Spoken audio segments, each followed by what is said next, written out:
Going on YouTube. So right now at the train station on my way to go see the D'Addario string factory. A lot of you guys asked me what strings I use, but I'm using some strings by D'Addario right now, and they invited me to come see how they make their strings. So this is gonna be kind of fun, and I'm also joined by our good friend Hungry Musician. Let's go.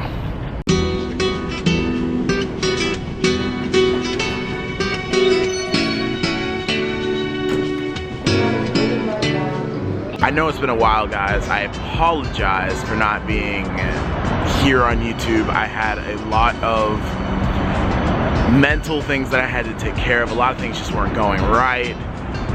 And I had a lot of reservations as to like whether my content was good. So I had to take some time for me. But come this new year, you guys aren't even ready. There's a lot of content that's gonna be exploding. So I hope you guys are ready for that. Right now, I'm here at the train station. I'm just waiting for Sarah to show up. And yeah, it's kind of cold outside, so my little fingers are freezing like fudgesicles. Guys, we're here finally in the car, and it's Sarah. Hi. My nose is getting runny from all the waiting in the cold, Sarah. She don't care. She's like, bye. But yeah, so we're about to get on the way. She's just trying to figure out Google Maps and how to work it, right? Like, you would think I'd know how to use my own phone. No, phones are hard. No.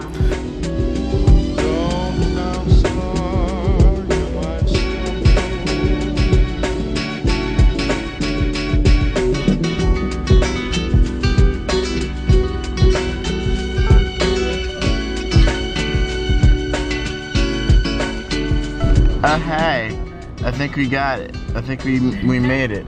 But it's in an interestingly desolate place. Look at that sky though. Ah! Wait, you're right next to Sabra. What's Sabra? Hummus. Hummus? Should we stop in for some hummus? No, we need to get gas. Look at that sh. I'm a mess. Look at that. Ah! We have 9 miles left in our tank. And she's like, let's just go get some hummus. But it's right, we just have to walk. Yo, for real though, guys, I got a question. Hot dogs or legs? We would look like such tourists right now. What are you doing? I'm making an Instagram post. Instagram. What else is new? What else is new? Yeah, that's what we do, people. Yeah. And these people sitting in here are looking at us really weird because I'm holding up a camera and talking to it. Yeah, we totally look like tourists. Total tourists. Please use other door. Hi. Hi. Nice to meet you, Drew. Hug? You're good? Hug. Ooh, wow. Feels so special. That's my name. Fancy.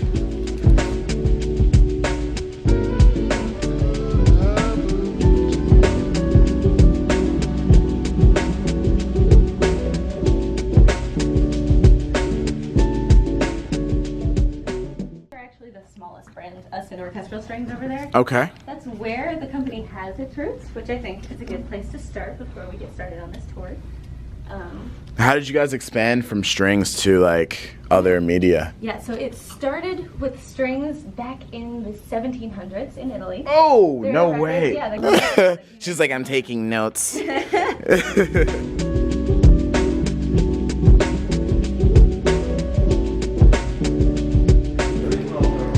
have all kinds of crazy things going on.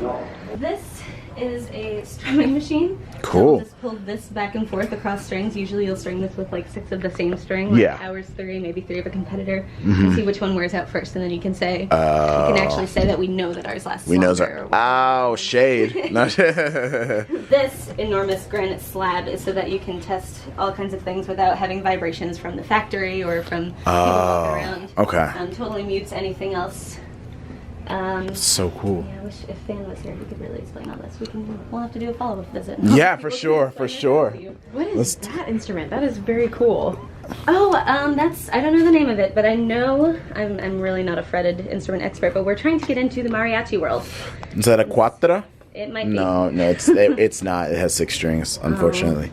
Yeah. If it had, tell you. yeah, if it had 4 strings, then I could probably make it. And these strings are colored. They're colorful strings. I want some. Oh, so you keep people honest with this microscope. Make sure foul play wasn't involved. So that's part of my job as customer service, is not just to replace broken strings and sample people when they are curious about a string but don't want to commit to buying a whole set for $80, which is understandable. And gut strings, obviously you're familiar with them. They don't look like gut when you look at them because they've been through so much processing. They get, I think, salted extensively until they're totally dried out, and then they get pulled and processed, and they're so expensive because it takes so much more time and space to make. It takes a lot of time to actually like salt them out, and you have to physically like stretch them and lay them out in ways that you don't. I mean, like, look, the wire can just be like spooled up in a way that gut strings can't. So those were dominant. String generation.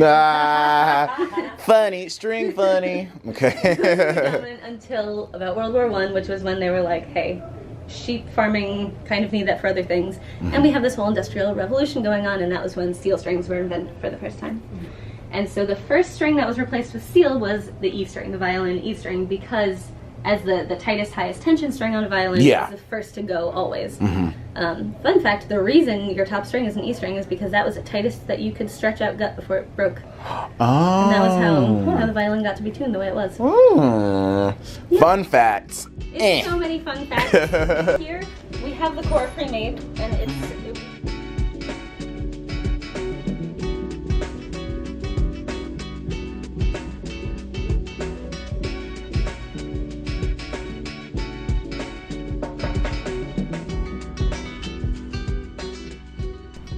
Well, that was awesome. I didn't want to like film like in the factory because I wasn't sure what I could film and what I couldn't, and I didn't want to get in trouble. But It seemed like pretty chill though. I try not to get people.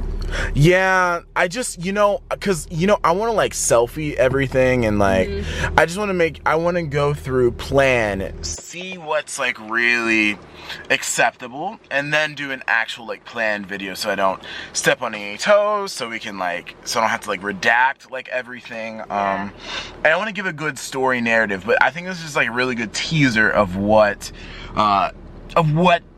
is gonna come. Okay, this is something that's gonna happen in the future. Next Monday is supposed to be 65 degrees, but today it's not. You're so weird. I just got back from the factory and lunch with Sarah and everything, so now I'm gonna go to the post office on the boosted board. And no, I'm not trying to be like Casey Neistat, but like my friend sold me a boosted board and they're so much fun. I will not be showing footage of me riding on the boosted board. I don't want to die.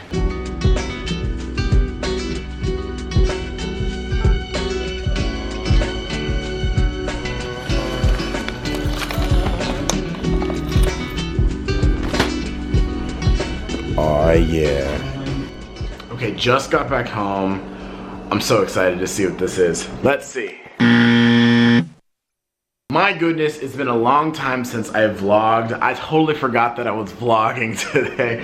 So the last couple hours I just played some League of Legends with my best friend from college. And now I'm about to start my stream, my Instagram stream. So let me set that up.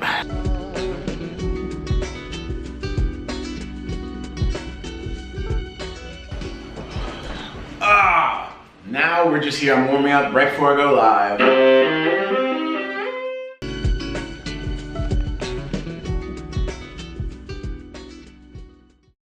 Hey guys, so I wanted to elaborate on what I said earlier this morning. First of all, I wanted to apologize for not posting any content over the past month and a half. I've been going through some serious depression and some creative burnout, and as you can tell from today's vlog, I am super rusty on this medium of YouTube. I don't know I don't know if my content's good enough. I don't know if what I'm doing is valuable, and I always have these feelings that I just don't stack up. Like I can do so much better. And so I got into this sort of spiral of not wanting to create anything because I just didn't think it would be good enough. But I'm gonna be pushing all of those doubts and reservations beside. I think I was just really tired. I think I was really exhausted, burnt out.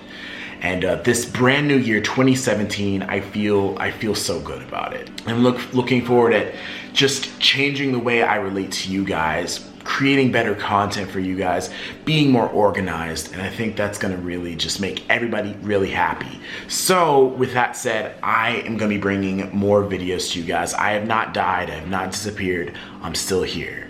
I'm a little rusty, but we're gonna get back into it. Thank you so much, and I'm gonna leave you with a TVK tip of the day. Like how I was just vulnerable to you guys, sharing my fears and insecurities. I want to test you. I want you to go out and be vulnerable. I challenge you to be more vulnerable. I'm reading a book called The Art of Practicing by a woman named Madeline Brewster, and she talks about vulnerability and says, students worry that being vulnerable means being open to attack and to destructive criticism from teachers. But vulnerable literally means able to be wounded, which includes letting yourself be pierced emotionally by things. You feel so touched by a piece of music that it breaks your heart. A performer who feels penetrated by music in this way can communicate its power to its audience. A student who is vulnerable to her teacher can receive the warmth and encouragement she needs to grow. If you acknowledge and respect your vulnerability, you can choose to avoid destructive people and to speak up when someone treats you improperly. And so I'm gonna take Madeline Brewster's words to heart, and I'm going to be more vulnerable. Will you?